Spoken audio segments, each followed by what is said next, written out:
দিতে হবে, মারলো ঝগড়া রাখতো ছড়াকুটি হলো কি হাত পা ভাঙলো কি এমন জীবনের মতো মেরে দিতে হবে। সম্পত্তি নিয়ে বিবাদ, দুই ভাইপোর হাতে খুন কাকা, পুলিশের হাতে আটক দুই ভাইপো, এলাকায় মোতায়েন পুলিশ। পূর্ব মেদিনীপুরের তমলুকের প্রসাদচক গ্রামের বছর 60-এর ফুলেশ্বর বেরা খুনের ঘটনায় এলাকায় ছড়িয়েছে চাঞ্চল্য। পরিবার সূত্রে জানা গিয়েছে, আজ দুপুর 12:30 নাগাদ ফুলেশ্বর বাজার থেকে বাড়ি ফিরছিলেন মদ্যপ অবস্থায়। ফুলেশ্বরের সাথে তার দুই ভাইপো সুদীপ্ত বেরা এবং আদিত্য বেরার জমি সংক্রান্ত একটি ঝামেলা বহুদিন ধরেই চলছিল। বাড়ি ফিরে ফুলেশ্বর কয়েকটি কটু বাক্য প্রয়োগ করেন। তার দুই ভাইপোর মনে হয় তাদের উদ্দেশ্য করেই তার কাকা গালিগালাজ করছেন। বাড়ি থেকে কিছু দূর আসতেই ফুলেশ্বরকে ঘিরে ধরেন তার দুই ভাইপো। অকথ্য ভাষায় মারধর চলে, বুকে এবং পেটে লাথি মারে এবং একটি বাঁশের লাঠি নিয়ে ফুলেশ্বরের মাথায় আঘাত করেন। ঘটনাস্থলে মাটিতে পড়ে যান ফুলেশ্বর এবং সেখানেই তার মৃত্যু হয়। ঘটনা ছড়িয়ে পড়তেই গ্রামবাসীরা তার দুই ভাইপোকে ধরে রেখে পুলিশে জানান। পুলিশ এসে তার দুই ভাইপোকে আটক করে এবং দেহটি ময়নাতদন্তের জন্য ইতিমধ্যেই তমলুক মেডিকেল কলেজে নিয়ে যাওয়া হয়েছে। মৃতের পরিবারের এখন একটাই দাবি, দোষ না করে ফুলেশ্বর বেরাকে মেরে ফেলেছে তার দুই ভাইপো। তাদের কঠিন শাস্তির দাবি তুলেছে মৃতের পরিবার।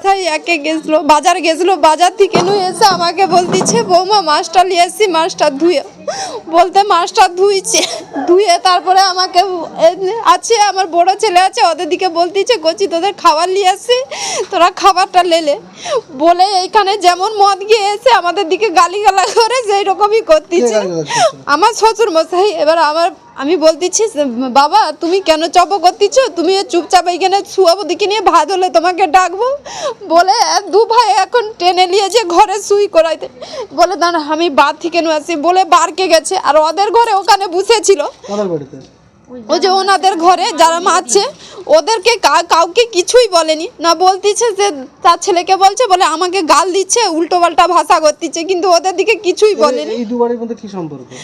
আমাদের হচ্ছে জেঠু হয় আর যে মারছে আমাদের দেওর হয়।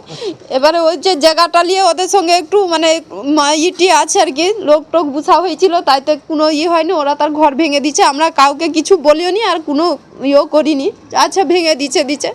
তারপরে সেখানে বাতা দিয়ে মারছে মাথায় করে, তারপরে ফিলি দিয়ে ঠেলে দিয়ে তার গার উপরে উঠে মেরে টেনে দিয়ে তার যখন সেখানেই জল টল দেয় তখন কিছুই নাই। কোন তারাও কি মদ্যপ অবস্থায় ছিল? না ভালো অবস্থায় ছিল। এবারে ওদের বউরা গেছে বলে ওকে মারো, জোর বলে মেরেই বলো একবারে ওকে মেরেই দাও, তাহলে এটা কি ঠিক করছে? আমরা ওদের যেন ফাঁসি হয়, আমরা ফাঁসি চাই। আজকে আমার হচ্ছে শ্বশুর মশাইকে মারছে, কাল যে আমার বাচ্চাদের দিকে মারবে নি তার কি মানে আছে, কি আমার স্বামীকে মারবে নি তার কি মানে আছে? যে ওরা হচ্ছে তাদের নাম কি? আদিত্য বেরা, সুদীপ্ত বেরা, আর তার স্ত্রীর নাম লিলিমা বেরা আর জয়শ্রী বেরা, অপর্ণা বেরা, তার শাশুড়ির নাম অপর্ণা বেরা, আমার নাম মৌসুমী বেরা। কি তাদের সেই ওদের জায়গা লিয়ে 3-4 মাস আগে থেকে একটা গন্ডগোল আছে, ও তার মানে জেঠুর ছেলের সঙ্গে। তারপরে নি ওরা তার কি হচ্ছে জানিনি, নাকি দুটো ভাষা বলছে ঘরে, কারো নাম ধরে বলেনি। তারপরে তার দু নাতি কি ঘরে টেনে লেছে, বলে দাদু তুমি শুয়ে পড়ো, ভাত হলে ডাকবো, বলে থাম আমি বাহারকে যাবো, এসে আমাকে এখানে বলে কাকি জল দাও বলিয়া তারপরে নি ওরা যে আসারে বলে শালা কাজ মেরে দেবো, সত্যি কথা বলতেছি জানিনি, তা নাহলে এসে আরও আগে আটকাইতি।